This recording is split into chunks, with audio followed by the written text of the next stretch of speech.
નમસ્કાર, દિવસભરના તાજા સમાચારોમાં તમારું સ્વાગત છે।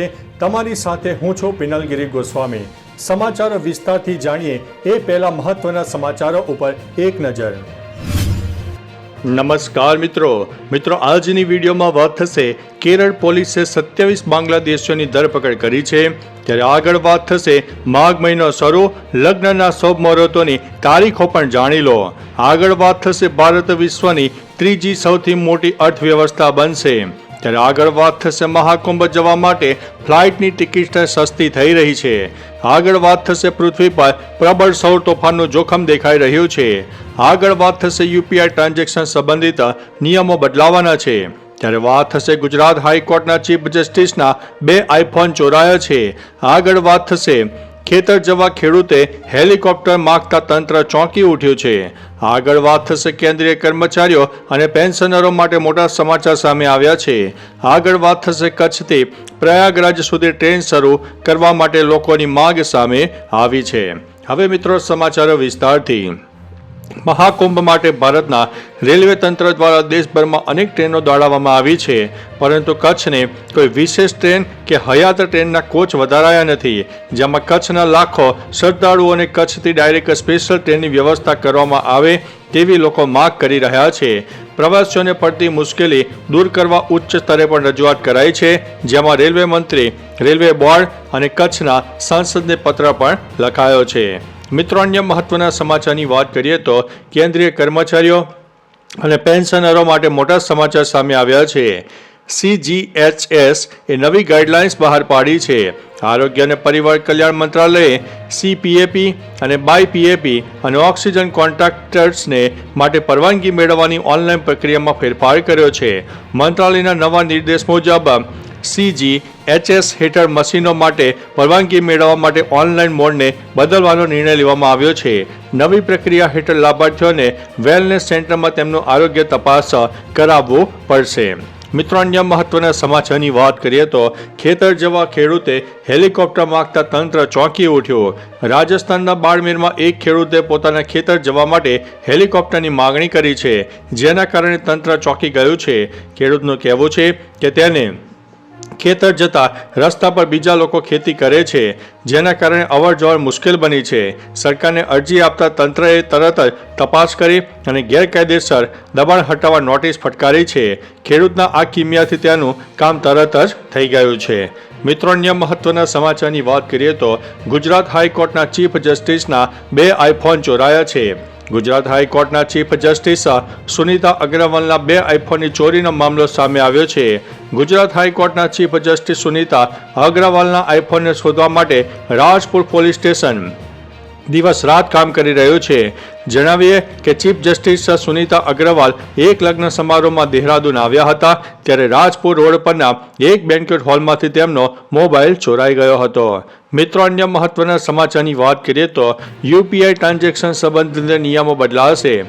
1 ફેબ્રુઆરી એટલે કે આજથી 2025ની વર્ષમાં કોઈ પણ યુપીઆઈ ચૂકવણી એપ્લિકેશન ટ્રાન્ઝેક્શન આઈડી જનરેટ કરવા માટે $, સિમ્બોલ, એન્ડનો સિમ્બોલ અને હેશટેગ જેવા ખાસ અક્ષરોનો ઉપયોગ કરી શકાશે નહીં। આનો સીધો અર્થ એ છે કે જ્યારે યુપીઆઈ એપ્સ દ્વારા વ્યવહારો કરવામાં આવે ત્યારે કેન્દ્રીય સિસ્ટમ ખાસ અક્ષરોવાળા તે વ્યવહાર આઈડી સ્વીકારશે નહીં અને વ્યવહારો નિષ્ફળ જશે। આની સીધી અસર સામાન્ય લોકો ઉપર પડશે। મિત્રો અન્ય મહત્વના સમાચારની વાત કરીએ તો પૃથ્વી પર પ્રબળ સૌર તોફાનોનું જોખમ। સૂર્યના વાતાવરણમાં 8 લાખ કિલોમીટરનો વિશાળ કોરોનલ હોલ સર્જાયો છે, જેના કારણે પૃથ્વી પર પ્રબળ સૌર તોફાનોનું સંકટ ઊભું થયું છે। અમેરિકાની NOAA સંસ્થાએ ચેતવણી આપી છે કે 31 જાન્યુઆરી 500 કિલોમીટરની ગતિએ સૌર તોફાન પૃથ્વી સુધી પહોંચી શકે છે।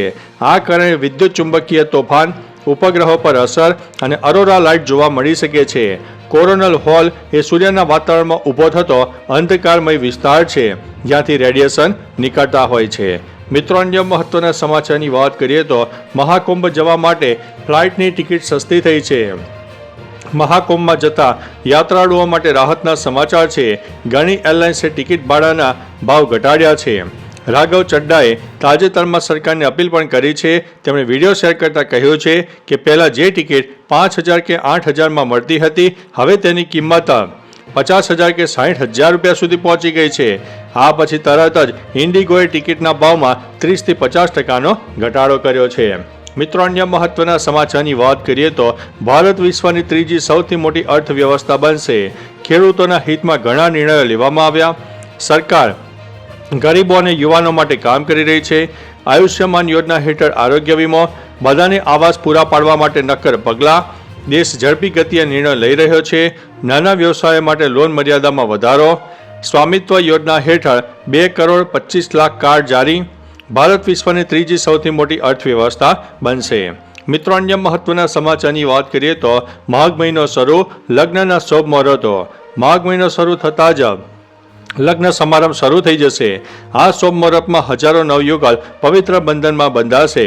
વિદ્વાનો અનુસાર આ મહિનાની 31 જાન્યુઆરી ઉપરાંત ફેબ્રુઆરીમાં 2, 7, 13, 14, 16, 22, 23, માર્ચ મહિનામાં 2, 6, 7, 12, 14, 15, 16, જ્યારે એપ્રિલ મહિનામાં 9, 10, 11, 12, 13, 16, 18, 20, 23, 29, 30 મે રહેશે.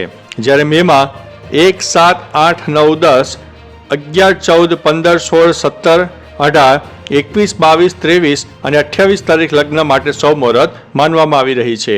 મિત્રો, અન્ય મહત્વના સમાચારની વાત કરીએ તો કેરળ પોલીસે 27 બાંગ્લાદેશીઓની ધરપકડ કરી છે. કેરળ પોલીસે કોચી નજીક ગેરકાયદેસર રીતે રહેતા અને કામ કરતા 27 બાંગ્લાદેશી નાગરિકોની ધરપકડ કરી છે. એર્નાકુલમ જિલ્લાના ઉત્તર પરાવોર વિસ્તારમાં પોલીસ અને એટીએસ દ્વારા સંયુક્ત કાર્યવાહીમાં બાંગ્લાદેશી નાગરિકોની ધરપકડ કરવામાં આવી હતી. બાંગ્લાદેશી નાગરિકો પશ્ચિમ બંગાળના સ્થળાંતરિત કામદારોના વેશમાં કેરળમાં કામ કરી રહ્યા છે. તેમની પૂછપરછ કરીને માહિતી મેળવવામાં આવી રહી છે. તો ચાલો મિત્રો, ફરીથી દેશ અને દુનિયાના સુપરફાસ્ટ સમાચાર લઈને મળતા રહીશું. ત્યાં સુધી અમને રજા આપશો. નમસ્તે.